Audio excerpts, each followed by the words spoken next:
السلام علیکم ورحمۃ اللہ وبرکاتہ۔ عزیز طلبہ، ہم لوگ دروس اللغہ میں سبق نمبر 11 پڑھ رہے تھے۔ کچھ جملے اس سبق میں باقی رہ گئے تھے۔ دیکھیے اگلا جملہ ہے فیصل این تسکنون انتم۔ فیصل کہہ رہے ہیں این تسکنون انتم، تم سب کہاں رہتے ہو۔ سکن یسکنو کے معنی ہوتے ہیں رہنا وبنصرہ سے۔ این تسکنون انتم، انتم تم سب، این تسکنون کہاں رہتے ہو۔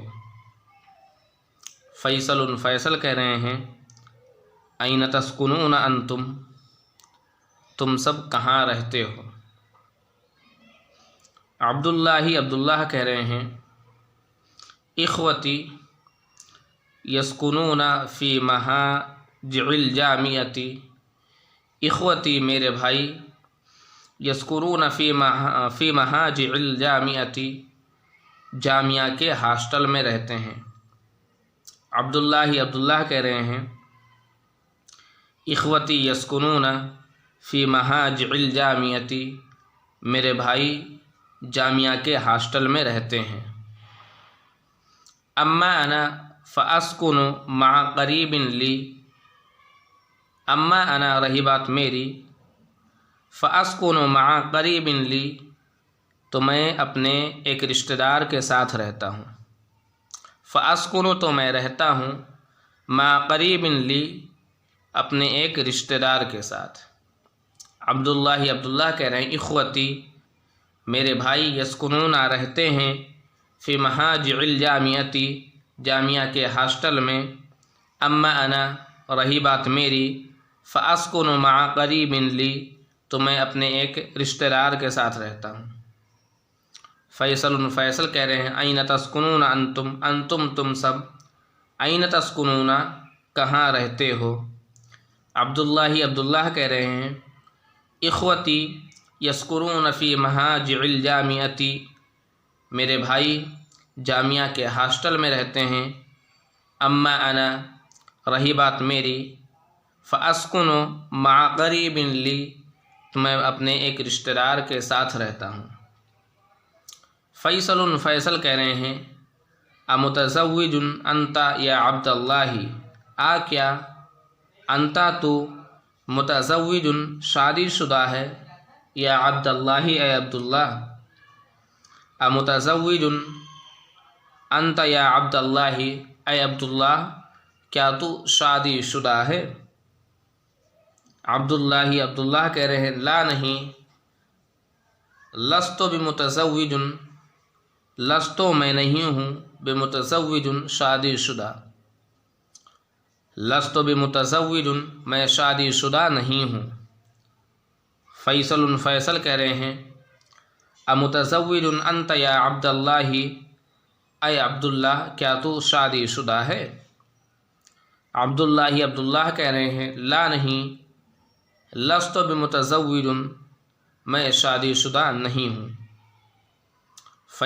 فیصل کہہ رہے ہیں ما عنوانک تمہارا پتہ، ما کیا ہے، ما عنوانک تمہارا پتہ، ما کیا ہے، ما عنوانک تمہارا پتہ کیا ہے۔ عبداللہ کہہ رہے ہیں ہذہ بطاقتی فیہ عنوانی، ہذہ بطاقتی، ہذہ یہ، بطاقتی میرا کارڈ ہے، فیہ عنوانی جس میں میرا پتہ ہے۔ عبداللہ کہہ رہے ہیں ہذہ بطاقتی، ہذہ یہ، بطاقتی میرا کارڈ ہے، فیہ جس میں، عنوانی میرا پتہ ہے۔ فیصل کہہ رہے ہیں ما عنوانک تمہارا پتہ کیا ہے۔ عبداللہ کہہ رہے ہیں ہذہ بطاقتی، یہ میرا کارڈ ہے، فیہ عنوانی اس میں میرا پتہ ہے۔ ترجمہ پھر سے دیکھ لیجئے۔ فیصل کہہ رہے ہیں این تسکنون انتم، انتم تم سب، این تسکنون کہاں رہتے ہو۔ عبداللہ کہہ رہے ہیں اخوتی یسکنون فی مہاجع الجامعتی، میرے بھائی جامعہ کے ہاسٹل میں رہتے ہیں. اما انا فاسکن مع قریب لی، رہی بات میری تو میں اپنے ایک رشتہ دار کے ساتھ رہتا ہوں. فیصل کہہ رہے ہیں امتزوج انت یا عبداللہ، اے عبداللہ کیا تو شادی شدہ ہے؟ عبداللہ لا لست بمتزوج، عبداللہ جواب دے رہے ہیں لا نہیں، لست بمتزوج میں شادی شدہ نہیں ہوں. فیصل کہہ رہے ہیں ما عنوانک تمہارا پتہ، ما کیا ہے، ما عنوانک تمہارا پتہ کیا ہے؟ عبداللہ جواب دے رہے ہیں ہذہ بطاقتی، یہ میرا کارڈ ہے، فیہا عنوانی، جس میں میرا پتہ ہے. اگلا جملہ دیکھیے، اگلا جملہ ہے فیصل اشکرک یا اخی، انا مسرور بلقائک، انا سانزل فی المحطۃ القادمۃ.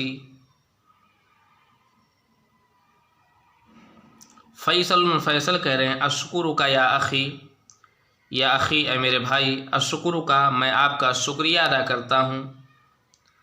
انا مسرور بلقائک، مجھے آپ کے ملاقات سے بہت خوشی ہوئی. انا مسرور، مجھے خوشی ہوئی، بلقائک آپ کے ملاقات سے.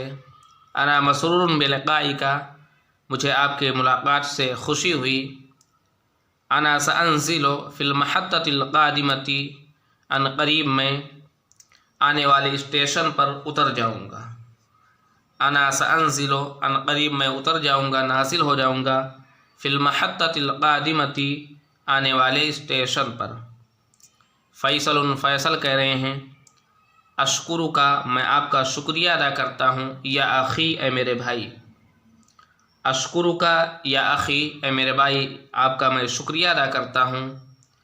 انا مسرور بلقائک، مجھے آپ کی ملاقات سے خوشی ہوئی.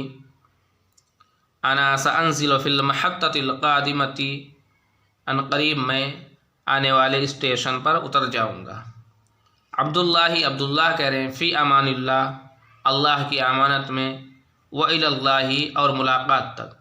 آدمی جب جدا ہوتا ہے، کسی سے الگ ہوتا ہے، تو یہ جملے بولتا ہے فی امان اللہ، الی اللقاء. الی اللقاء کب بولا جاتا ہے؟ یعنی آدمی یہ کہہ رہا ہے کہ آگے ملاقات ہوگی. عبداللہ کہہ رہے ہیں فی امان اللہ، اللہ کی امانت میں، وإلی اللقاء، اور ملاقات تک، یعنی پھر ملیں گے. وإلی اللقاء، اور پھر ملیں گے. السائق للفیصل، ڈرائیور فیصل سے کہتا ہے ھذا الباب للدخول یا سیدی، یا سیدی اے میرے سید. ھذا الباب، یہ دروازہ، للدخول، داخل ہونے کا ہے.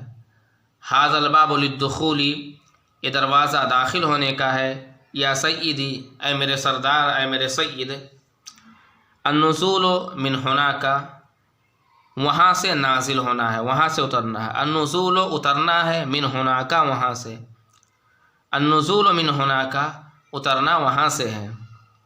السائق لفیصل، ڈرائیور فیصل سے کہتا ہے ھذا الباب للدخول، یہ دروازہ داخل ہونے کا ہے. یا سیدی، اے میرے سردار، اے میرے سید. النزول من ہناک، وہاں سے اترنا ہے. فیصل کہہ رہے ہیں اشکرک یا اخی، یا اخی اے میرے بھائی. اشکرک، میں آپ کا شکریہ ادا کرتا ہوں. انا مسرور بلقائک، آپ کے ملاقات سے مجھے بہت خوشی ہوئی.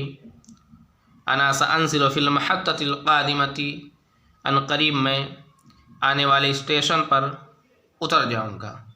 عبداللہ کہہ رہے ہیں فی امان اللہ، اللہ کے امان میں، اللہ کی امانت میں، وإلی اللقاء، اور پھر ملاقات ہوگی. السائق لفیصل، ڈرائیور فیصل سے کہتا ہے ھذا الباب للدخول یا سیدی، اے میرے سید، یہ دروازہ داخل ہونے کا ہے. النزول من ہناک، اترنا وہاں سے ہے. آگے تمرین ہے، دوسرا سوال دیکھ لیجئے۔ صحیح ما یلی، صحیح تو تصحیح کر ما یلی جو آگے آ رہا ہے، صحیح ما یلی، صحیح تو صحیح کر ما یلی جو آگے آ رہا ہے۔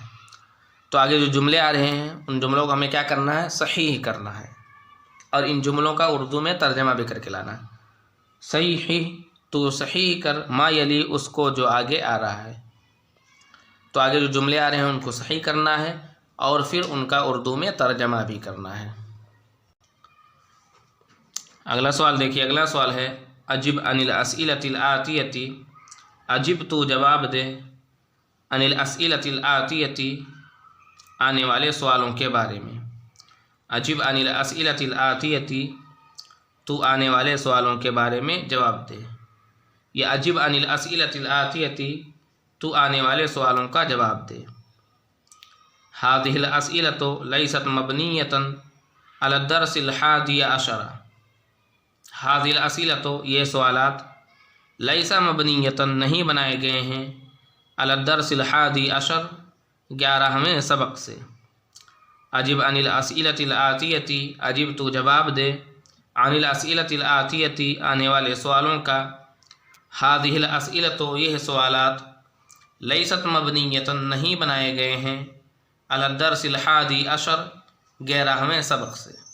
تو آگے جو سوالات آ رہے ہیں ان سوالات کا ہمیں کیا کرنا ہے؟ عربی میں جواب دینا ہے۔ اسی طرح سے سوال اور جواب دونوں کا کیا کرنا ہے؟ اردو میں ترجمہ کر کے لانا ہے۔ اگلا سوال دیکھیے، اگلا سوال ہے تأمل الامثلۃ، تأمل الامثلۃ، تو مثالوں کو غور سے پڑھ، ثم ضع فی الفراغ، ثم پھر ضع تو رکھ، فی الفراغ خالی جگہ میں، ثم ضع فی الفراغ، پھر تو خالی جگہ میں رکھ، فیما یلی، ان میں جو آگے آ رہا ہے، المضارع من الفعل ذهب، فعل ذهب کا مضارع، المضارع من الفعل ذهب، فعل ذهب کا مضارع، بعد اسنادہ الی الضمیر، ضمیر کی طرف اس کی نسبت کرنے کے بعد۔ تأمل الامثلۃ، تو مثالوں کو غور سے پڑھ، ثم ضع، پھر تو رکھ، فی الفراغ، خالی جگہ میں، فیما یلی، ان میں جو آگے آ رہا ہے، ان میں جو آگے آ رہے ہیں، المضارع من الفعل ذهب، فعل ذهب کا مضارع، بعد اسنادہ الی الضمیر، اس کی نسبت ضمیر کی طرف کرنے کے بعد۔ کہہ رہے آگے جو خالی جگہیں آ رہی ہیں ان خالی جگہوں میں ہمیں فعل ذهب کا مضارع رکھنا ہے۔ کب رکھنا ہے؟ پہلے ہم لوگ فعل ذهب کی نسبت کر دیں گے ضمیر کی طرف، تب بات سمجھ میں آ رہی ہے؟ جی، مثال غور سے پڑھ لیجئے۔ عبداللہ یدرس بجامعۃ الریاض، عبداللہ جامعہ ریاض میں پڑھتا ہے۔ دیکھیے یدرس، یہ جو فعل ہے اس کی نسبت ہوا ضمیر کی طرف کی گئی ہے۔ کیوں کی گئی ہے؟ کیونکہ ہوا ضمیر کو ہمیں عبداللہ کی طرف لوٹانا ہے، عبداللہ مفرد ہے، اس لیے یہاں فعل کی نسبت واحد مذکر غائب کی ضمیر کی طرف کی گئی ہے۔ بات سمجھ میں آ رہی ہے؟ جی، عبداللہ کو دیکھ کر کے فعل کی نسبت ضمیر کی طرف کی گئی ہے، تو چونکہ عبداللہ واحد ہے اس لیے فعل کی نسبت واحد مذکر غائب کی ضمیر کی طرف کی گئی ہے۔ عبداللہ یدرس بجامعۃ الریاض، عبداللہ جامعہ ریاض میں پڑھتا ہے، وإخوته أيضا يدرسون بجامعۃ الریاض، وإخوته، اور اس کے بھائی، أيضا بھی، وإخوته أيضا، اور اس کے بھائی بھی، يدرسون، پڑھتے ہیں، بجامعۃ الریاض، جامعہ ریاض میں، وإخوته أيضا يدرسون بجامعۃ الریاض، اور اس کے بھائی بھی جامعہ ریاض میں پڑھتے ہیں۔ یہاں دیکھیے فعل کی نسبت ہم ضمیر کی طرف کی گئی ہے۔ کیوں؟ کیونکہ اس ضمیر کو جس کی طرف لوٹانا ہے وہ جمع ہے، اخوتہ کی طرف ضمیر لوٹ رہی ہے نا، وہ جمع ہے، اسی لیے فعل کی نسبت جمع مذکر غائب کی طرف کی گئی ہے۔ وإخوته أيضا يدرسون بجامعۃ الریاض، اور اس کے بھائی بھی جامعہ ریاض میں پڑھتے ہیں۔ دیکھیے عبداللہ واحد مذکر تھا اس لیے فعل کی نسبت واحد مذکر غائب کی ضمیر کی طرف کی گئی ہے۔ اخوتہ جمع مذکر تھا اسی لیے فعل کی نسبت جمع مذکر غائب کی ضمیر کی طرف کی گئی ہے، اور وہ ضمیر کون سی ہے؟ ہم کی ہے، جو یدرسون کے اندر چھپی ہے۔ وأخواتہ یدرسن فی المدرسۃ المتوسطۃ، وأخواتہ اور اس کی بہنیں یدرسنا پڑھتی ہیں فی المدرسۃ المتوسطۃ مڈل اسکول میں، اور اس کی بہنیں مڈل اسکول میں پڑھتی ہیں۔ دیکھیے یدرسنا فعل کی نسبت ہنہ یعنی جمع مؤنث غائب کی ضمیر کی طرف کی گئی ہے۔ کیوں؟ کیونکہ اس ضمیر کو جس کی طرف لوٹانا ہے وہ کیا ہے؟ جمع مؤنث ہے۔ ضمیر اخواتہ کی طرف لوٹ رہی ہے، اور اخوات کیا ہے؟ جمع مؤنث ہے، اس لیے یہاں ضمیر کس کی لائی گئی ہے؟ جمع مؤنث غائب کی لائی گئی ہے۔ وَأَخْوَاتُهُ يَدْرُسْنَ فِي الْمَدْرَسَةِ الْمُتَوَسِّطَةِ اور اس کی بہنیں مڈل اسکول میں پڑھتی ہیں۔ وَزَيْنَبُ تَدْرُسُ فِي السَّنَةِ الْأُولَى زینب پہلے سال میں پڑھتی ہے۔ زینب تدرس پڑھتی ہے فی السنۃ الاولی پہلے سال میں۔ دیکھیے فعل کی نسبت ہیا کی ضمیر کی طرف کی گئی ہے۔ کیوں؟ کیونکہ اس ضمیر کو ہمیں زینب کی طرف لوٹانی ہے، اور زینب کیا واحد مؤنث ہے، اسی لیے یہاں فعل کی نسبت ہیا یعنی واحد مؤنث غائب کی ضمیر کی طرف کی گئی ہے۔ بات سمجھ میں آ رہی ہے؟ جی تو کیا کہتے تأمل الامثلہ تھا، تو مثالوں کو غور سے پڑھ۔ تو جو مثالیں آ رہی ہیں ان کو ہمیں نے غور سے پڑھ لیا۔ ثم ضع پھر تو رکھ فی الفراغی خالی جگہ میں، پھر تو خالی جگہ میں رکھ۔ کن خالی جگہ میں؟ فیما یلی ان میں جو آگے آ رہے ہیں، جو آگے خالی جگہ آ رہے ہیں ان میں رکھنا ہے۔ المضارع من الفعل ذهب فعل ذهب کا مضارع کیا رکھنا ہے ہمیں؟ فعل ذهب کے مضارع کو رکھنا ہے۔ بعد اسنادہ الی الضمیر اس کی نسبت ضمیر کی طرف کرنے کے بعد، یعنی فعل کی نسبت ضمیر کی طرف کرنے کے بعد ہمیں فعل ذهب کے مضارع کو ان خالی جگہوں میں رکھنا ہے۔ تو ہم لوگ سب سے پہلے یہ دیکھیں گے کہ جس کی طرف ضمیر لوٹانی ہے وہ کیا ہے۔ اگر وہ واحد مذکر ہے تو ہم لوگ یذهب لکھ دیں گے، یعنی فعل کی نسبت واحد مذکر غائب کی ضمیر کی طرف کریں گے۔ اگر وہ جمع مذکر ہے تو ہم لوگ کیا لکھیں گے؟ یذهبون لکھیں گے، یعنی فعل کی نسبت ہم یعنی جمع مذکر غائب کی ضمیر کی طرف کریں گے۔ اگر جس کی طرف ضمیر لوٹانی ہے اگر واحد مؤنث ہے تو فعل کی نسبت ہم ہیا یعنی واحد مؤنث غائب کی ضمیر کی طرف کریں گے۔ اگر وہ کلمہ جس کی طرف ہمیں ضمیر لوٹانی ہے اگر وہ جمع مؤنث ہے تو فعل کی نسبت ہم ہنہ یعنی جمع مؤنث غائب کی ضمیر کی طرف کریں گے، یعنی کیا لکھیں گے؟ یذهبنا اور تذهب لکھیں گے۔ بات سمجھ میں آ رہی؟ جی اور ان جملوں کا اردو میں ترجمہ بھی کریں گے۔ اگلا سوال دیکھ لیجئے، اگلا سوال ہے اکمل الجمل الآتیہ بوضع فعل مضارع مناسب۔ اکمل الجمل الآتیہ تو آنے والے جملوں کو مکمل کر بوضع فعل مضارع مناسب فعل مضارع کو رکھ کر کے۔ اکمل الجمل الآتیہ اکمل تو مکمل کر الآتیہ آنے والے الجملہ جملوں کو۔ اکمل الجمل الآتیہ تو آنے والے جملوں کو مکمل کر بوضع فعل مضارع مناسب فعل مضارع کو رکھ کر کے۔ آگے جو جملے آ رہے ہیں ان میں خالی جگہیں ہیں، ان خالی جگہوں میں ہمیں مناسب فعل مضارع کو رکھ کر کے جملے کو مکمل کرنا ہے۔ پھر اس کے بعد میں جملے کو مکمل کرنے کے بعد ہمیں ان جملوں کا اردو میں ترجمہ بھی کرنا ہے۔ سمجھ میں آ رہی بات؟ ہاں سوال کا ترجمہ پھر سے دیکھ لیجیے۔ اکمل الجمل الآتیہ اکمل تو مکمل کر الجمل الآتیہ آنے والے جملوں کو بوضع فعل مضارع مناسب فعل مضارع کو رکھ کر کے۔ تو یہ جو چار سوالات میں نے ابھی پڑھائے ہیں ان کو آپ لوگ کیا کریں گے؟ کل لکھ کر کے لائیں گے۔ عزیز طلبہ آج کے درس میں بس اتنا ہی۔ والسلام علیکم ورحمۃ اللہ وبرکاتہ۔